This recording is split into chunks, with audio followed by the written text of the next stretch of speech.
খাবি?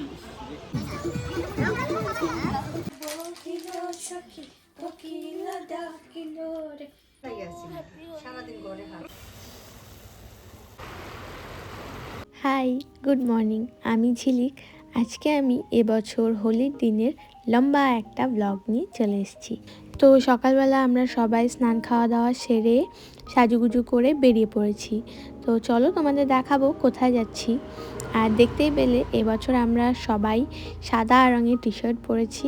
এই সব টি শার্টগুলো মিস্তি ভাই কিনে এনেছে জলপাইগুড়ি থেকে। সবার টি শার্টগুলোই দেখতে পাচ্ছ সেম টু সেম, শুধু সামনের যে লেখাটা ওইটা হুবহু একই আনেনি, ওটা ইচ্ছে করেই সবার আলাদা আলাদা এনেছে। আমরা ডেস্টিনেশনে পৌঁছে গেছি। এই যে এই যে পাহাড়, এই যে কোনো পাহাড় টাহাড় না, আমরা এসেছি ডায়না নদীর তীরে, মানে একদম ব্রিজের নিচে। কে নিয়ে আসো তোমার ব্যাগ ওখানে। ও নিয়ে আসো না, বেগুনিটা না। হ্যাঁ ছুঁড়ে দাও, এই পাশে ছুঁড়ে দাও। দেখ দেখ নামো। এখন দিও না, এখন নামতে পারবো না। আরে এই যে দিক দিয়ে নামবে। এই প্রতি বছরই রং খেলে নিয়ে আমরা কোনো একটা নদীর ধারে যাই, যাতে নদীতে স্নান করতে পারি। রং খেলার দিন নদীতে স্নান করার মজাটাই আলাদা। শুধু যে আমরা এই কয়েকজনই এসেছি তা কিন্তু না, এখানে কিন্তু বেশ বড় একটা গ্রুপ আছে। এই সামনে একটা ছবি তোলো আমার।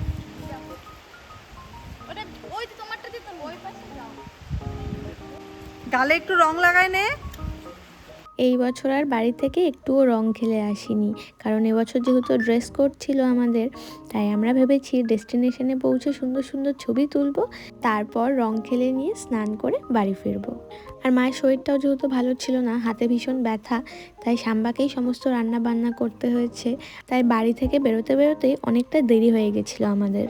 আর আগেই তো বললাম আমরা প্রতি বছরই বড় একটা গ্রুপ নিয়ে কোনো একটা নদীর ধারে যাই।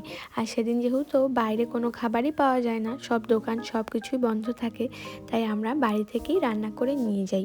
যে যার ইচ্ছে মতন রান্না করে নিয়ে যায়, কেউ মাংস, কেউ ফ্রাইড রাইস, কেউ ডিম। এই বছর যেমন আমার শনিবার ছিল, তাই নিরামিষ ছিল, তাই আমি বাড়ি থেকে আলুর দম আর বাসন্তী পোলাও বানিয়ে নিয়ে গেছিলাম। আর এই যে এতক্ষণ পর সবার শেষে বসি দিদি আর সানুদা এসেছে।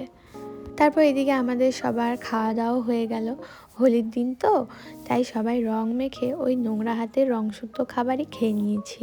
আজকে আর হ্যান্ড ওয়াশ করার কোনো প্রয়োজন নেই, আজকে নদী থেকে হাত ধুয়ে নিলেই হয়ে যাবে।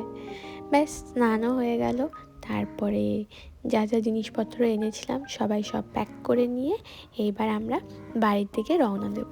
তবে এবছর ডায়নাতে গেছিলাম, বেশি জল ছিল না, তাই আমরা অনেকেই স্নান করিনি। বাবা আমাকে কি ফর্সা লাগতেছে।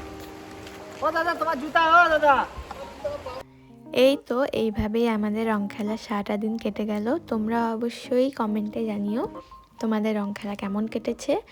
আর আজকের ভিডিও এখানেই শেষ করছি। দেখা হচ্ছে নতুন কোনো একটা ব্লগে। আমার ভিডিও যদি ভালো লাগে তাহলে অবশ্যই একটা লাইক করো, চ্যানেলে নতুন হলে চ্যানেলটাকে সাবস্ক্রাইব করে দিও। শেষ।